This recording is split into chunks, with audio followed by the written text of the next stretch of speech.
So here's the chart for August 3rd, and you can see that the planets, well, you can see that there's a little bit of open area there, right? So not everything's really balanced. There's some open area with no planets. We have a couple things scrunched together. We got some Aries activity over there on the left side, and you can see the planets in Gemini, the one that looks like the Roman numeral 2. And so when we start off the week, I'm noticing that the moon is really close to Neptune and Saturn. So Neptune and Saturn, I've talked about that before. Like Neptune is like creative ideas and dreaminess and very artsy. Okay. And then Saturn is responsibility. So it's almost like we can bring these projects into reality. And then the moon is there, and the moon is our intuition and our truth knowing. And so I would really give yourself some creative time there. If you have a project to work on, the beginning of the week is really good for that with the moon there in Aries, more fire, right? And so it'll be making a harmonious relationship with those planets in Leo, which is a good thing. Now, we begin the month on August 3rd with the Chiron Retrograde. So Chiron, it's an asteroid, but it's been used for a long time to be related to our soul's wound point. Okay, so wherever Chiron landed in your chart, it looks like a K with a little 0 over it. It talks about what your wound is, and it's kind of interesting to look at. You know, I was born with it in the sign of Aries. And so I was going through a Chiron return for the past, I think it was 7 years. And now it ended and it moved on into Taurus. But now with this Chiron return, it's going to make its way back to Aries. So the questions are, and you don't have to have been born with Chiron in Aries like me, but it's going to affect us all. So it's asking us, like, what's left to be healed, especially from our childhood, because that's what Aries is. It is our childhood. How does it affect our self-value, right? It's in the sign of Taurus right now, which is all about value. And then the moon's actually going to enter Taurus on Tuesday the 4th, and it's going to stay there until Friday the 7th. So there's lovely Venus energy. Make sure you get outside and enjoy Mother Earth.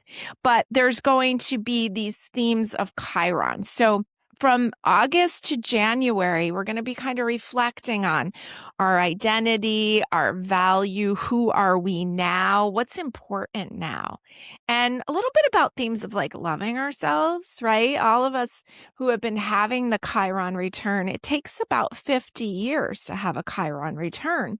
So in that case, we're getting into our 50s. And so these themes of who am I now and what is my value now, and going through the aging process and still loving ourselves anyways, regardless of the wrinkles. Okay. So Chiron retrograde beginning on 8/3. Now, the last quarter moon takes place on Tuesday, 8/4. And so the last quarter moon, close out of a cycle. It's in the sign of Taurus, value. And so this is withdrawing energy, okay? And so something might be coming to a close, and it might be hard to walk away from that. It could be, I heard some astrologers saying, like, maybe you were pet sitting and you have to say goodbye to the pet, or maybe you were like a substitute teacher and this time is coming for you to step away, or, whatever it may be. Maybe you were a nanny and they don't need your services right now. So it might be hard to leave, but trust that everyone will remember the good that you did. Now, the moon continues in Taurus, and it will be there until Friday the 7th. Now, on the 6th, the ruler of Taurus, Venus, is going to move into the other sign it rules, which is Libra. And this is really awesome because this is Venus's best placement. So there's going to be, you might find that you're kind of in a position of having to mediate something. Maybe you're in the middle of somebody else's stuff, okay? And but there's going to be balancing energy. There's going to be harmonious energy. And so Venus in Libra is just lovely. What else can I tell you about Venus in Libra? Maybe, it's kind of a good time to, if you're going to purchase property, purchasing a home, if there's any legal contracts involved, Venus in Libra is a great time for that. Now, we're going to head into a Gemini weekend. So the shadow period of Mercury retrograde ends on Friday. So that's a good thing. And then we move into what I call fun weekend with the moon in the fun-loving sign of Gemini. But remember, Uranus is hanging out in Gemini and Mars is there too. So there could be a lot of unexpected things. There could be a lot of kind of like fast-paced energy with Mars there in Gemini. Now, on Sunday the 9th, by the time you wake up, the moon will have moved into Cancer.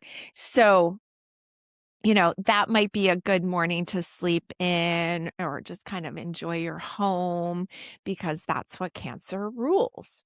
Now, on Sunday, Mercury, the planet of communication, leaves the sign of Cancer, a very psychic, watery placement, very emotional position, and moves into the fire sign of Leo.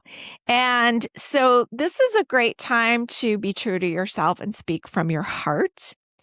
And Mercury and Leos know how to speak up. You may find that you have to draw the line with coworkers and other people. So make sure that you are true to yourself and true to your boundaries. Live in the moment. Have a great time. All right, so let's get you some cards here for this first week of August. I hope that you get to be on vacation. I hope that you are having fun and making the most of the summer. And let's see what cards we have here supporting you. I'm going to give you one from each of these beautiful decks that I'm working with. It's kind of exciting because I'm not really familiar with two of these decks, so we'll see how that goes. Okay, so your first card is the 5 of Wands. And I told you it wasn't going to be a dull period. Look at that. It's like full speed ahead there. And 5 of Wands often, it's 5 of fire, so we got more fire showing up. 5 is a number of change, and often you'll see 5 of Wands looking like people like teamwork, and then it looks like maybe they're fighting, and there's just a lot of egos involved, and there's just everybody's got an opinion, and so that's what we're seeing here with the 5 of Wands.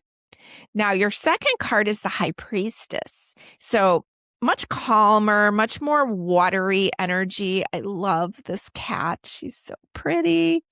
And this is the energy of the moon. Okay. So this is related to the sign Cancer. And so the High Priestess feels and the High Priestess knows, but she doesn't always share. So we see a little bit of confrontation next to her, but we see her in her power. We've got the Queen of Pentacles here. Wow, she feels more like she'd be a Leo queen. But we've got this confident woman here sitting on the pentacle. And so this is some grounded energy. So you got the queen, a queen and a high priestess. And she's the queen of value. And so she doesn't look like she's going to be pushed around. I'll tell you that much. See what the oracle is. Parsley, honoring the dead. Interesting. Now, sometimes the high priestess comes up as mom energy. And this says honoring the dead. Interesting. Let me read from the book just to give you a little bit more understanding. So this is all about plants. And so the plant is parsley. And it says, drawing parsley reminds you to honor the memories of those you have lost. Your loss may not be a death. It may be a broken relationship or a future that you had once imagined for yourself. So parsley was sacred to Persephone and the underworld and was once used to adorn tombs, giving it strong association with death. It is also a potent ingredient in protection spells. and can be used for ritual purification. Parsley was once given to beasts of the field to stop witches casting spells on them, and parsley boiled in water was given to a person who may have been bewitched. Interesting. Spell of the day: allow yourself to express your grief as a step towards processing it, beginning to heal, and finding closure. Okay, and then it gives us a whole thing to do about a memorial altar, and I'm not going to read that all to you, but I can see the words expressing your grief and a step towards processing it, and that was a lot of what the Chiron return or Chiron retrograde is about. Okay, so as much as there's a lot of fiery Five of Wands energy there, the High Priestess comes in and she remembers, right? The moon is the memory of all time. It's the timekeeper.